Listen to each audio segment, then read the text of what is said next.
కన్నా మాధవ కేశవ కోసం ఇంటికి తిరిగొచ్చి చక్రికి ఊహించని షాక్ ఇచ్చిన మహాలక్ష్మి. అసలు ఇదంతా ఎలా జరిగిందనేది వీడియోలో చూసి తెలుసుకునేద్దాం. చక్రిని మహాలక్ష్మి భర్తగా అంగీకరించాలని మీరు కూడా కోరుకుంటే వీడియోని లైక్ చేసి ఛానల్ని సబ్స్క్రైబ్ చేసుకుని పక్కనే ఉన్న బెల్ సింబల్లో ఆల్ పై క్లిక్ చేసి కామెంట్లో ఎస్ అని టైప్ చేయండి. మొత్తానికైతే ఇంకా చక్రి తను చేసిన తప్పు పదే పదే అందరూ కూడా వేలెత్తి చూపించడంతో చాలా బాధపడుతూ ఉంటాడు. నిజానికి తను ఏ తప్పు చేయలేదని తన దృష్టిలో అనుకుంటాడు. తను నా భార్య కదా, నా భార్య గదిలోకి నేను వెళ్ళాను అంతే కదా అని చక్రి మనసులో ఆ భావన ఉంటుంది. కానీ వాడిని మాత్రం గట్టిగానే హెచ్చరించి, మాధవ అసలు భార్య ఏంట్రా భార్య, తను అనుకుందా భార్యని? మహాలక్ష్మి ఒక గిరి గీసుకుని అందులోనే ఉంది.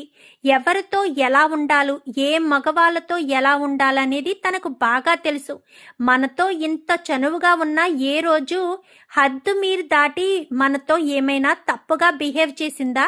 కన్నాను మాత్రమే తన సొంత తమ్ముళ్ళ చూసుకుని తనను మాత్రమే తాకనిచ్చింది.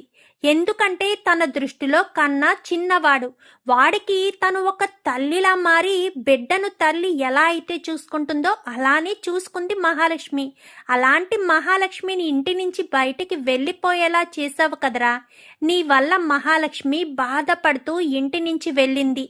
మన మీద నమ్మకంతో తలుపు కూడా గెడపెట్టుకోకుండా ఉన్న మహాలక్ష్మిని బెదిరిపోయేటట్టు చేశావు అన్న మాధవ మాటల్ని పదే పదే గుర్తు చేసుకుని ఎంతగానో బాధపడి మహాలక్ష్మికి ఎలా వీలైతే అలా క్షమాపణ చెప్పడానికి చాలా తాపత్రయపడతాడు. కానీ మహాలక్ష్మి చక్రిని తప్పు చేసిన వాడిలానే చూసి మహాలక్ష్మి అయితే చక్రితో మాట్లాడడానికి కూడా ఇష్టపడదు. కానీ ఇక్కడ కన్నా అంటే మహాలక్ష్మికి ఇష్టం కదా. కన్నా మహాలక్ష్మికి ఫోన్ చేసి నాకు జ్వరం వచ్చింది అని చెప్పడంతోనే మహాలక్ష్మి కళ్ళల్లో నీళ్లు తిరుగుతాయి. ఇంకా రాత్రి అంతా నిద్రపోకుండా అలానే ఆలోచిస్తూ ఉంటుంది. ఏంటి మహా, నిద్ర కూడా పోయినట్లు లేవు, కళ్ళు చూడు ఎంత రెడ్డిష్గా ఉన్నాయో. అసలు ఏమైంది మహా, నీకేం జరుగుతుంది? నువ్వు హాస్టల్కి వచ్చినప్పటి నుంచి నీ మనసు ఇక్కడ లేదు. ఎందుకో ఇక్కడ ఉంటున్నాను అంటే ఉంటున్నాను అన్నట్టే ఉంటున్నావే తప్ప నీ మనసు మొత్తం అక్కడే ఉన్నట్టుంది. నీ వెనకాలే ఆ అబ్బాయి వచ్చి క్షమాపణ చెప్తున్నాడు. ఏదైనా ఉంటే ఏదో చిన్న తప్పు జరుగుండొచ్చు. ఆ మాత్రం దానికే నువ్వు కోపంతో ఇక్కడికి వచ్చావు మహా. కానీ నువ్వు ఇక్కడ ఇమ్మడలేకపోతున్నావు. నీ మనసు మొత్తం అటే ఉంది. ఒక్కసారి నీ మనసుని నువ్వే అర్థం చేసుకో మహా అని చెప్పి మాట్లాడేసరికి ఏం చెప్పమంటావు? నేను ఎటు తేల్చుకోలేకపోతున్నాను. చూడు మహా, నీ పర్సనల్ విషయాలు ఏది అడగను అని నీకు చెప్పాను. చెప్పినట్టుగానే నేను అడగడం లేదు, కేవలం నీకు సలహా మాత్రమే ఇస్తున్నాను. మనం ఇక్కడ ఎన్ని రోజులు ఉంటాం అంటే ఈ భూమి మీద ఎన్ని రోజులు ఎలా ఉంటామో తెలీదు. ఉన్నన్ని రోజులు సంతోషంగా ఉండాలి. ఏదో కోల్పోయినట్టు మాత్రం ఉండకూడదు. నేను అలానే ఉండాలి అనుకుంటాను. అందుకే నువ్వు వచ్చిన మొదటి రోజే నీతో సంతోషంగా కలివిడిగా మాట్లాడుతూ నిన్ను ఫ్రెండ్గా నా రూమ్మేట్గా చేసుకున్నాను. ఇప్పుడు నువ్వు ఇక్కడి నుంచి వెళ్తే నేను బాధపడతాను. ఎందుకంటే నీకు నాకు పరిచయం మహా అయితే ఒక 4 రోజులు అంతే. ఎప్పుడు రోజు ఆఫీసులో కలుసుకుంటాం అంతే. కానీ ఇప్పుడు నువ్వు ఆ ఇంటి నుంచి వచ్చాక ఆ రోజు ఎవరో ఆయన వచ్చారు, పెద్ది అని పిలిచావు. ఆయన కూడా చాలా బాధపడ్డాడు. తర్వాత ఇంకొక అతను వచ్చాడు. ఆ రోజు నీతో గొడవ పడిన అంటే అందరి ముందు హడలెత్తేలా చేసిన అతనే నీ ముందు క్షమాపణ చెప్తూ నీ చుట్టూ తిరుగుతున్నాడు. తను చేసిన తప్పేంటో నాకు తెలియదు మహా, కానీ తప్పు చేసినప్పుడు తను పశ్చాత్తాపంతో ఇంతెలా తిరుగుతున్నాడు. బాధపడద్దు. రాత్రి ఎవరో ఫోన్ చేశారు. ఆ ఫోన్ చేసి పెట్టేసినప్పటి నుంచి కూడా నీ కళ్ళల్లో కన్నీళ్లు కనిపించాయి. మళ్ళీ నిన్ను ఆ సమయంలో అడిగితే ఇంకా నువ్వు ఎమోషనల్ అవుతావని అప్పుడు అడగకుండా ఇప్పుడు అడుగుతున్నాను. వెళ్ళిపో మహా. నువ్వు ఎక్కడి నుంచి వచ్చావో అక్కడికో వెళ్ళిపో మహా. ఇక్కడ ఉండకు. నువ్వు ఇక్కడికి వచ్చినప్పటి నుంచి అసలు మనిషిలాగే లేవు అని చెప్పనగానే సరే నేను బాస్కి ఇంటిమేట్ చేస్తాను, నువ్వు వెళ్ళి వాళ్ళతో మాట్లాడు. లగేజీ కావాలంటే నేను సర్ది పెడతాను. నువ్వు ఇక్కడికి రానవసరం లేదు. పెద్ది అని ఎవరో అన్నావు కదా, వాళ్ళని పంపించు. ఏం పర్వాలేదు, నేను సర్ది పెట్టి సాయంత్రం ఇస్తాను అనగానే, లేదు నేను తిరిగి వచ్చేస్తాను అనగానే, ముందైతే ఆ ఇంటికి వెళ్ళు, తిరిగి వస్తావో రావో తర్వాత సంగతి తర్వాత చూసుకుందాం. నేను బాస్కి ఇంటిమేట్ చేస్తానులే, తను అర్జెంటు వర్క్ మీద బయటికి వెళ్ళిందని, సరేనా అని చెప్పి వెళ్తూ వెళ్తూ ఫ్రూట్స్ ఏవైనా తీసుకువెళ్ళు, ఎందుకంటే ఎవరికో హెల్త్ బాగోలేదు అని చెప్పావు కదా అని చెప్పాను. కానీ చాలా థ్యాంక్స్ అని చెప్పనేసరికి, ఏం పర్వాలేదు వెళ్ళు మహా అని చెప్పి దివ్యకు కాస్త చెప్పి మహాలక్ష్మి బయలుదేరి వీళ్ళ ఇంటికి వస్తుంది. వచ్చేసరికి మహాలక్ష్మిని చూడడంతో నారాయణ చాలా సంతోషపడిపోతాడు. ఇంకా మహాలక్ష్మి లోపలికి వెళ్ళి కన్నా దగ్గరికి వెళ్ళి కన్నాని పలకరించి గుడికి తీసుకువెళ్ళి గుడి దగ్గర నుంచి వస్తూ ఉండగా, తాయారు ఆ ఇంటిని వదిలి వెళ్ళిపోయావా, మంచి పని చేశావు, శాపం ముందే ఆ ఇంటికి అది ఇది అని చెప్పి వెళ్ళిపోతుంది. కన్నా కళ్ళల్లోంచి కన్నీళ్లు వస్తూ ఉంటాయి. నువ్వు కూడా వెళ్ళిపోవద్దునా, మా ఇంటికి ఎవరొచ్చినా ఉండరు, మమ్మల్ని ఒంటరి వాళ్ళని చేసే వెళ్ళిపోతారు. మా ఇంట్లో అసలు అంత కష్టం ఏముంది వదినా, ఆ రోజు చక్రి అన్నయ్య కూడా నిన్ను భార్య అని అనుకుని నీ దగ్గరికి వచ్చాడే గాని నీ ఒంటి మీద చెయ్యి వెయ్యలేదు అని ఎంతో బాధపడుతూ చెప్పాడు. చక్రి అన్నయ్య నిన్ను ఇష్టపడుతున్నాడు, అందుకే అలా చేశాడే తప్ప వేరే ఉద్దేశం కాదు. దయచేసి నువ్వు తప్పుగా అర్థం చేసుకోవద్దు వదినా, నువ్వు లేని ఆ ఇల్లు శ్మశానం కంటే దారుణంగా ఉంది వదినా, దయచేసి అర్థం చేసుకో, అంతకు మించి నీకు నేను ఏమీ చెప్పలేను. నీ బిడ్డలా నన్ను చూసుకున్నావు కాబట్టి కన్న బిడ్డ బాధ ఏంటో తల్లికి తెలుస్తుంది కదా వదినమ్మ అని చెప్పి కన్నీళ్లు పెట్టుకునేసరికి, రే కన్నా ఏడవద్దు, ముందు ఇలాగొచ్చి కూర్చో అని కూర్చోబెట్టుకుని తన ఒళ్ళో తల పెట్టించుకుని తల నిమురుతూ ఉంటుంది. బాధపడద్దు కన్నా అని చెప్పనగానే, మీ ఇష్టం వదిన, మీరు ఏం చెప్పినా నేను చేస్తాను, కానీ నాకు బాగోలేదు అనగానే మీరు పరుగున వచ్చారు చూడండి, నా మీద మీకు ఇంకా ప్రేమ ఉందని నేను అర్థం చేసుకోగలను వదినమ్మ అని చెప్పి ఇంకా కన్నా అయితే చెప్తాడు. మహాలక్ష్మి రాలేదు అని విక్కీ అడిగేసరికి, తనకు తెలిసిన వాళ్ళెవరికో హెల్త్ బాగోకపోతే హాస్పిటల్కి వెళ్ళింది అని చెప్పనేసరికి, నాకొక ఫోన్ చేసి చెప్పాలి కదా, నాకు చెప్పింది విక్కీ, హడావిడిగా వెళ్ళింది కంగారు పడుతూ, అందుకనే ఫోన్ చేయలేదనుకుంటా, చేస్తాను అంది చెయ్యలేదు, నాకెలాగా చెప్పాను కదా అని చెయ్యలేదేమో, వేరేలా అనుకోవద్దు విక్కీ అని చెప్పాను. కానీ తనకి ఏదైనా ప్రాబ్లం ఉందా, తను ఎందుకు దేని గురించో ఆలోచిస్తుంది, ఏమైంది అని చెప్పాను. కానీ ఏమీ లేదు, తనకి ఏ ప్రాబ్లం లేదు, తనంతా నార్మల్గానే బాగానే ఉంది, దేని గురించి ఆలోచించవలసిన అవసరం లేదు అని చెప్పి మాట్లాడడంతో సరేనని ఇంకా వర్క్ చూసుకుంటాడు. ఇంకా విక్కీ అయితే మహాలక్ష్మి బయటికి సాయంత్రం వరకు కన్నాతోనే ఉంటుంది. చక్రికి తెలీదు మహాలక్ష్మి ఇంటికి వచ్చిన సంగతి.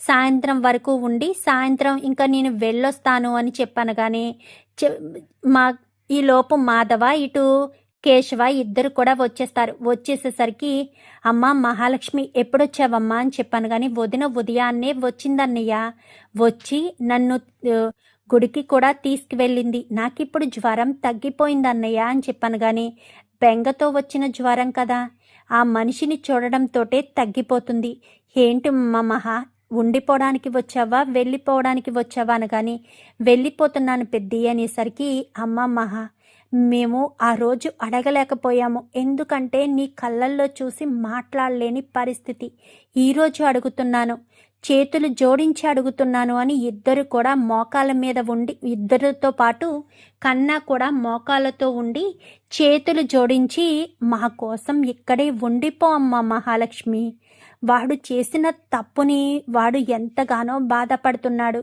దయచేసి ఉండిపో అమ్మ మహాలక్ష్మి అని చెప్పి చేతులు జోడించడంతో ఇంకా ఏం మాట్లాడకుండా మహాలక్ష్మి అక్కడి నుంచి వెళ్ళిపోతుంది.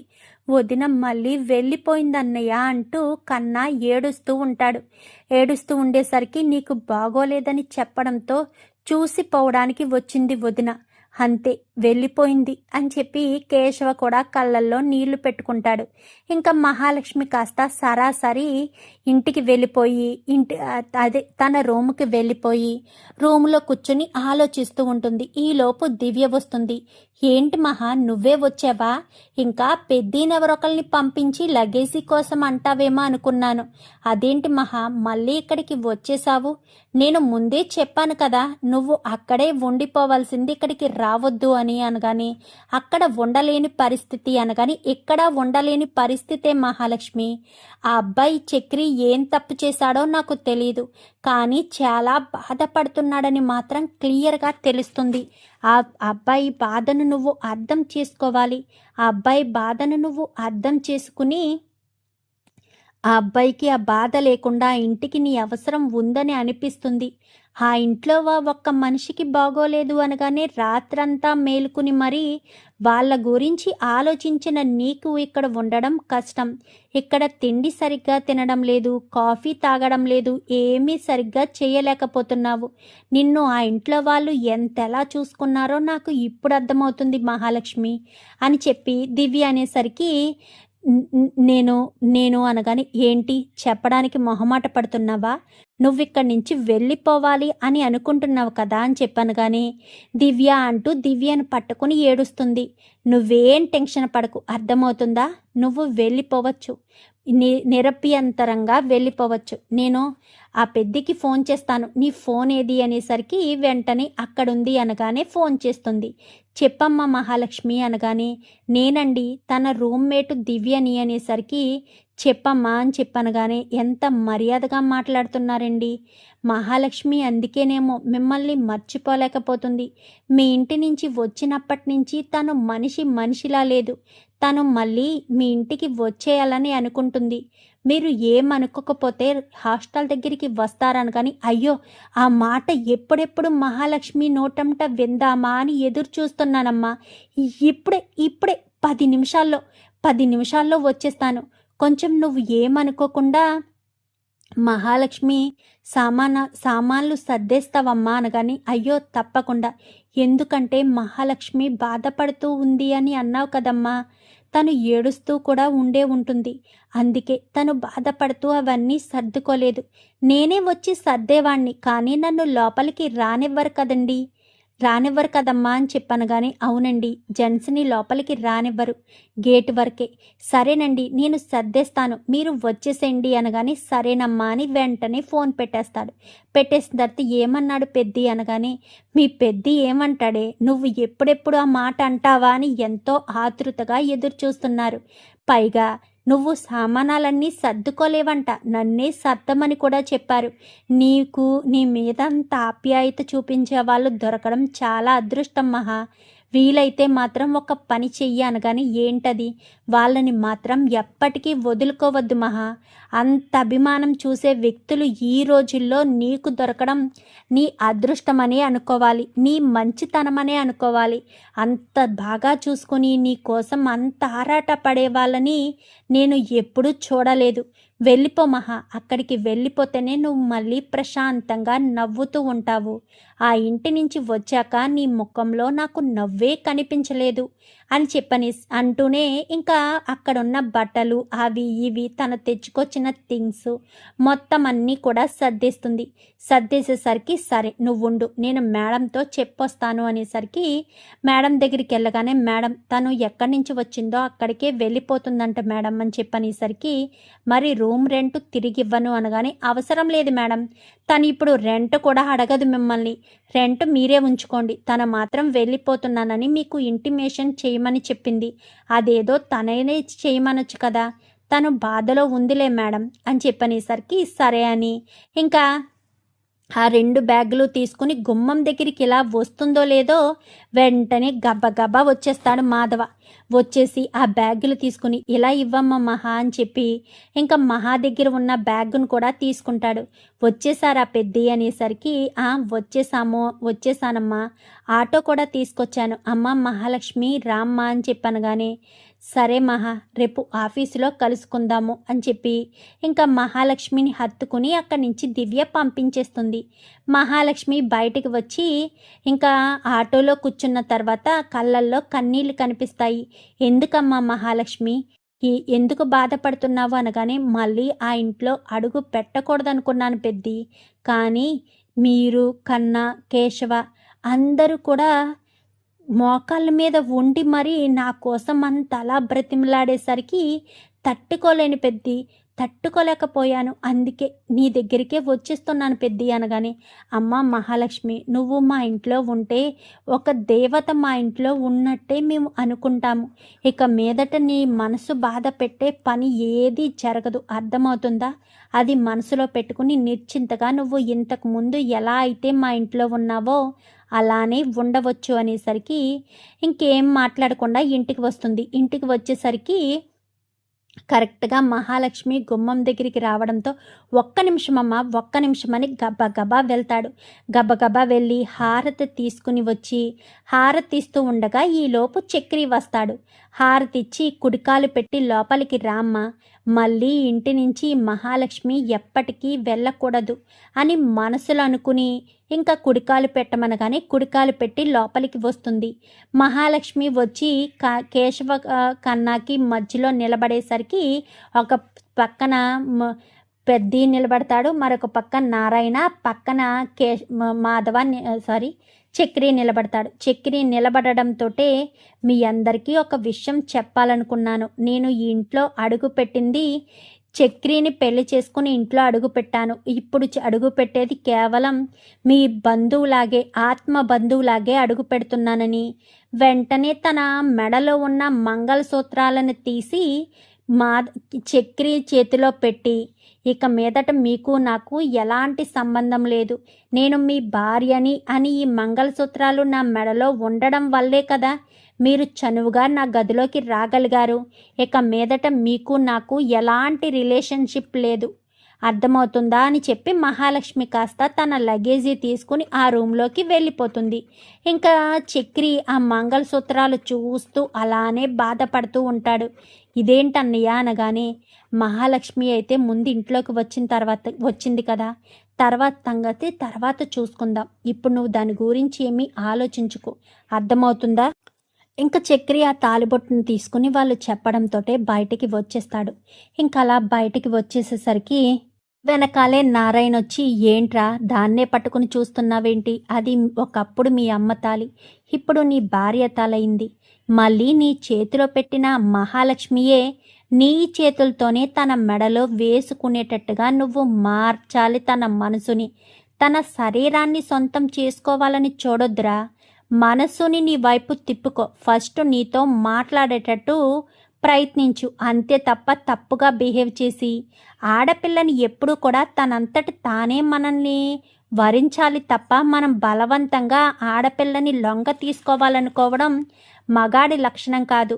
ఇంతమంది ఉన్న ఇంట్లోకి తను మళ్ళీ వచ్చింది అంటే మన ఇంట్లో తన మీద మనం అంతా చూపించిన ప్రేమ వల్లే కదా, ఆ ప్రేమతోనే నీతో కూడా మాట్లాడేటట్టు చూసుకో అని చెప్పి ఇంకా నారాయణ చెప్పడంతో సరేనని ఇంకా అలాగే ఉంటాడు. మహాలక్ష్మికి కొంచెం దూరంగానే ఉంటాడు. ఏదైతే మనం వెంట పడుతూ ఉంటే వాళ్ళు మనల్ని దూరం పెడుతూ ఉంటారు, అదే మనం దూరం పెడుతూ ఉంటే వాళ్ళు మన వెంట పడతారు, అది సైకాలజీ ప్రాబ్లమే. సో అందుకని చక్రి మహాలక్ష్మి కనిపించడంతో అక్కడి నుంచి వెళ్ళిపోవడంతో రివర్స్ ప్లాన్ చేస్తాడు. అంటే తను మహాలక్ష్మిని ఎంత బాధ పెట్టానో అన్న విషయం మహాలక్ష్మికి కూడా అర్థం కావాలని, తను ఎంత పశ్చాత్తాపడుతున్నాడన్న విషయం మహాలక్ష్మి తెలుసుకోవాలి అన్న ఉద్దేశంతోనే చక్రి ఆ రకంగా ప్రవర్తించేసరికి మహాలక్ష్మి అయితే చక్రిని ఒకరోజు ఆపి, ఏంటి నేను వచ్చేటప్పటికి తప్పించుకు తిరుగుతున్నారు, నా వల్ల మీరు ఇంట్లోంచి వెళ్ళిపోయారు, మళ్ళీ నా వల్ల మీరు ఇంట్లోంచి వెళ్ళే పరిస్థితి వస్తే వాళ్ళు నన్ను నిజంగా ప్రాణాలు తీస్తారు, ఆ రోజు ఏదో తాగిన మైకంలో మీతో తప్పుగా ప్రవర్తించాను, ఒక్కసారి మనసు పెట్టి ఆలోచించండి, ఆ రోజు మిమ్మల్ని నేను తాకానా లేదు, కేవలం మీతో మాత్రమే మాట్లాడాను అంతే. అది కూడా తప్పని నేను తెలుసుకున్నాను. ఇంకెప్పుడు అలాంటి పని చేయను. నేను చేసిన తప్పుకి నన్ను క్షమించండి అంటూ చేతులు జోడించి ఆ రోజు మోకాళ్ళ మీద ఎలా అయితే ఉంటారో అదే రకంగా ఉండేసరికి ఇంకా మహాలక్ష్మి నవ్వుతుంది. అంటే నా మీద కోపం పోయినట్టేనా అనగానే కోపం పోయినట్టే. ఇక మీదట పిచ్చి వేషాలు వేస్తే వాళ్ళు కాదు మేము మీ ప్రాణాలు తీసేది, నేనే మీ ప్రాణాలు తీస్తాను అని మహాలక్ష్మి కాస్త వార్నింగ్ ఇవ్వడంతో ఇంకెప్పుడు తప్పుగా ప్రవర్తించనని ఇంకా చక్రి అంటాడు. ఆ రోజు నుంచి కూడా మహాలక్ష్మి చక్రి ఇచ్చిన స్కూటీతో ప్రతిరోజు వెళ్తుంది. ఇంతకుముందు కన్నాతో ఎలా అయితే మహాలక్ష్మి క్లోజ్గా ఉంటుందో చక్రితో కూడా అలాగే క్లోజ్గా ఉండడానికి ట్రై చేస్తూ ఉంటుంది. కానీ చక్రి చనువు తీసుకోవాలని అనుకోడు, దూరం పెట్టాలని అనుకుంటాడు. ఎందుకంటే ఆల్రెడీ ఒకసారి దెబ్బ తిన్నాడు కదా.